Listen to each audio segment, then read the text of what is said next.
sobat semua dimanapun berada, semoga kabar kalian baik-baik saja. Amin. Sebelum ke pembahasan, seperti biasa mau mengucapkan terima kasih banyak atas dukungan kalian semua, sehingga channel ini dapat terus berkarya. Terlebih lagi buat yang telah ikut serta berdonasi, semoga rizkinya semakin dilancarkan. Amin. Karena sudah kepanjangan langsung saja ke intinya, yuk, selamat menyaksikan.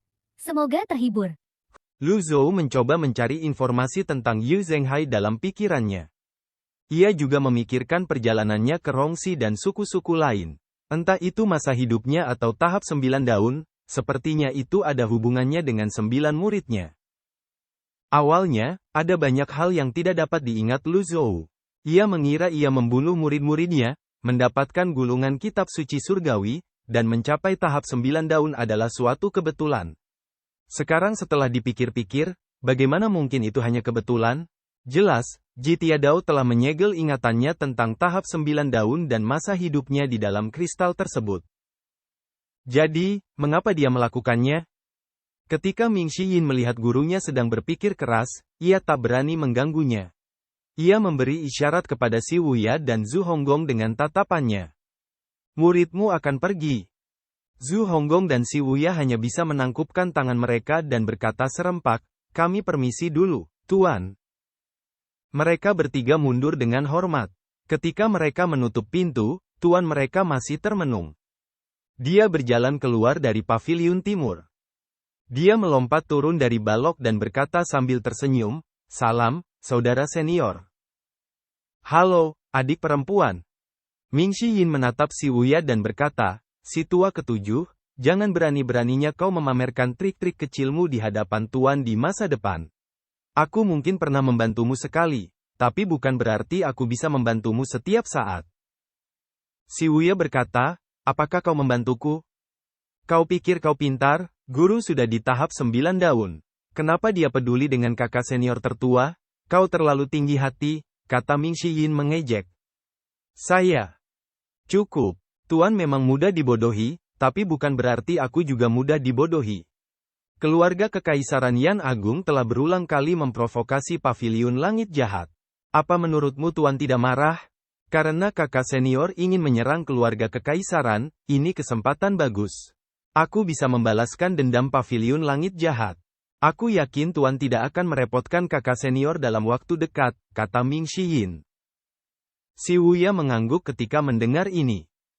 Suasana saat ini sangat menyedihkan, dan pikirannya agak terlalu keras kepala. Setelah mendengarkan penjelasan Ming Xiyin merasa memang begitu. Ia menangkupkan tinjunya dan berkata, terima kasih, kakak senior keempat. Terima kasih kembali. Tepat saat dia selesai berbicara, dua jeritan mengerikan terdengar dari tengah gunung. Aduh, bersikaplah lebih lembut, paviliun langit jahat bukan tempat yang tepat bagimu untuk bersikap kasar. Dasar nenek sihir tua yang kotor, kau akan menyesali ini. Ah! Jeritan yang menyusul jauh lebih tidak enak didengar. Ming Xiyin menggelengkan kepalanya dan berkata, apa yang harus kita lakukan sekarang? Mereka sudah masuk. Si Wuya berkata, serahkan padaku. Ia berbalik dan berjalan menuruni gunung. Yuaner kecil, Zhu Honggong, dan Ming Xiyin mengikutinya dari dekat. Melihat ke bawah dari atas, di tangga di tengah gunung, seorang wanita tua, bersandar pada tongkat, perlahan menaiki tangga. Pan Zong dan Zhou Jifeng terus mundur. Wajah mereka bengkak, dan mereka menjerit kesakitan. Si Wuya sedikit mengernyit. Ia teringat kata-kata Ming Xiyin dan berkata, apakah ini elit aliran Konfusianisme? Zuo Yushu. Itu dia. Ming Xiyin merentangkan tangannya tanpa daya. Nenek tua ini malah jalan memutar sampai ke sini. Dia bahkan tidak bertanya-tanya, sebaiknya kau hati-hati, dia lebih baik mati daripada percaya ada kultivator 9 daun. Si Wuya bermaksud menggunakan tahap 9 daun untuk mengintimidasi Zuo Yushu. Sekarang dia telah bertemu dengan orang yang aneh. Zuo Yushu tinggal jauh di dalam lembah sepanjang tahun. Ia tidak pandai berkomunikasi dengan orang-orang. Karena mereka telah meninggalkan lembah, wajar saja jika mereka menghindarinya sebisa mungkin. Mengapa mereka bertanya-tanya tentang tahap 9 daun? Tak lama kemudian, dua teriakan lagi terdengar di udara. Pan Zong dan Zhou Jifeng berlari menghampiri Si Wuya. Tuan ketujuh, cepat, cepat, hentikan dia. Meski si Wuya tampak sedikit acak-acakan saat ini dengan lingkaran hitam di bawah matanya, dia tampak sakit-sakitan dan gelisah. Ketika dia berdiri tegak, sikap tenangnya kembali ke tubuhnya. Gedebuk. Gedebuk. Wanita tua itu, Zhou Yushu, akhirnya tiba di puncak tangga. Ia mendongak dan menyapukan pandangannya ke arah orang-orang di depannya. Ia melihat Ming Xiyin di antara kerumunan dan berkata, "Anak muda, kita bertemu lagi." Halo, kakek. Ming Xiyin merasa sedikit canggung. Bukankah penglihatan dan ingatan seseorang seharusnya menurun seiring bertambahnya usia? Untungnya, ingatannya masih bagus. Si Wuya berkata, "Aku mengerti." "Siapakah kamu, Senior Zuo?" "Siapa kamu?" "Murid ketujuh Paviliun Langit Jahat, si Wuya," jawab si Wuya jujur. Zhou Yushu terkekeh dan berkata, "Aku terlalu melebih-lebihkan standarnya. Seorang penyandang cacat yang sakit-sakitan, seorang gadis kecil yang konyol, seorang yang agak gendut, dan seorang pemarah yang suka berlarian. Dia benar-benar menerima semua jenis orang." Zhu Honggong dan Yuan kecil. Petik 2 tanda tanya petik 2. Siapa yang tersinggung? Bagaimana mereka bisa terlibat seperti ini? Si Wuya tampak tidak keberatan. Ia berkata, "Senior Zuo, apakah Anda ingin bertemu dengan guruku? Bukankah dia memberitahuku mengapa aku di sini?" Zhou Yushu mengangkat tongkatnya dan menunjuk ke arah Ming Xiyin. Ming Xiyin berkata, "Senior, bukankah kamu sudah tahu alasan kematian Feng Qinghe? Apakah ini perlu?" Mendengar ini, si Wuya sedikit mengerti apa yang sedang terjadi.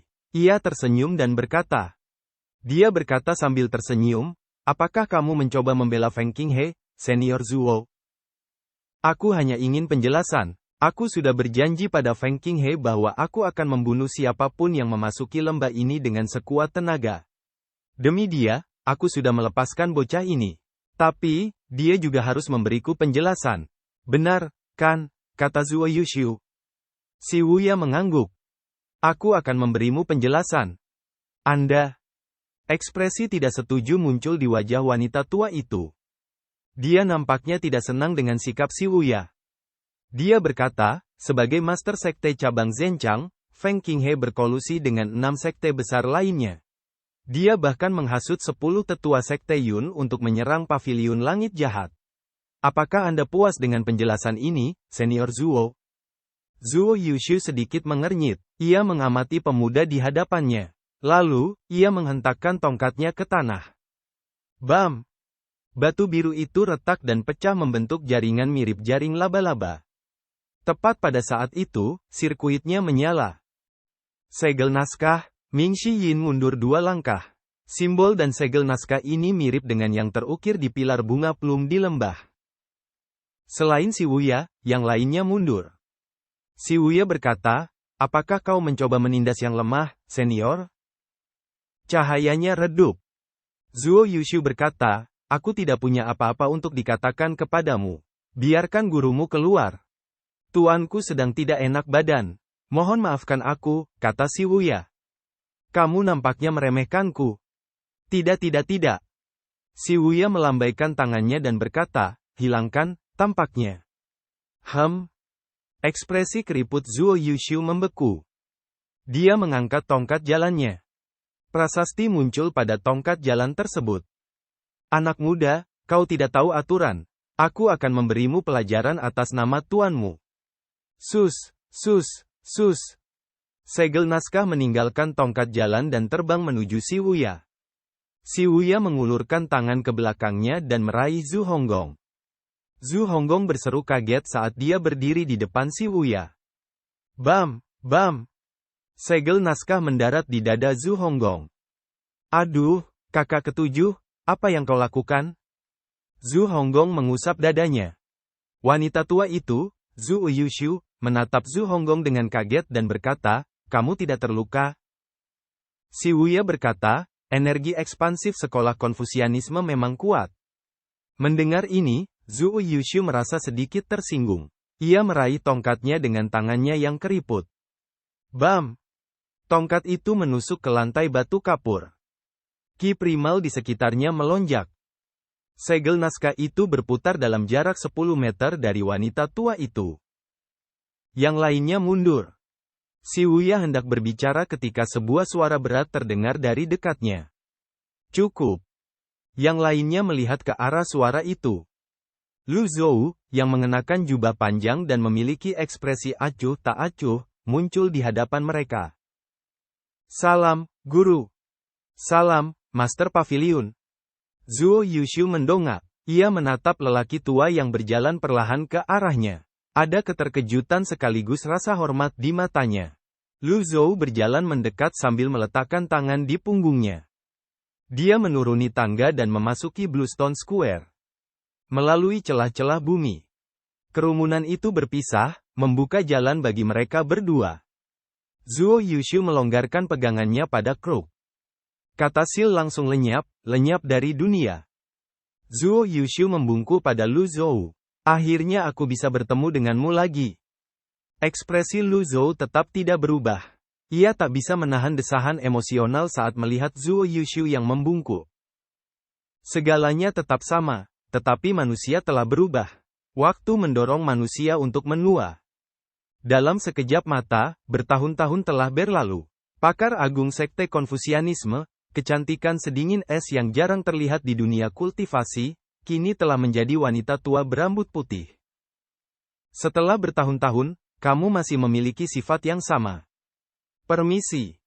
Lu Zhou menatap murid-muridnya dan berkata, tunggu apa lagi? Sampaikan salamku pada senior Zuo. Yang lainnya membungkuk pada Zuo Yushu. Zuo Yushu melambaikan tangannya dan berkata, tidak perlu.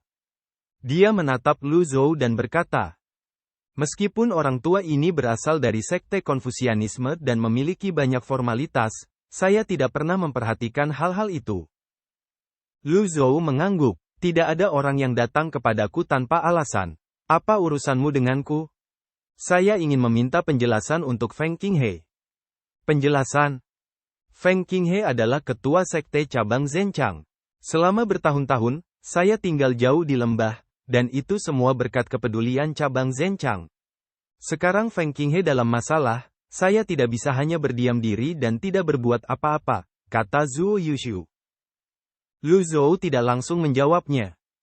Sebaliknya, dia berjalan menuju dataran tinggi di dekatnya. Zuo Yushu mengerti maksud Lu Zhou dan mengikutinya. Ia berdiri di sampingnya dan menatap kaki gunung Golden Cord.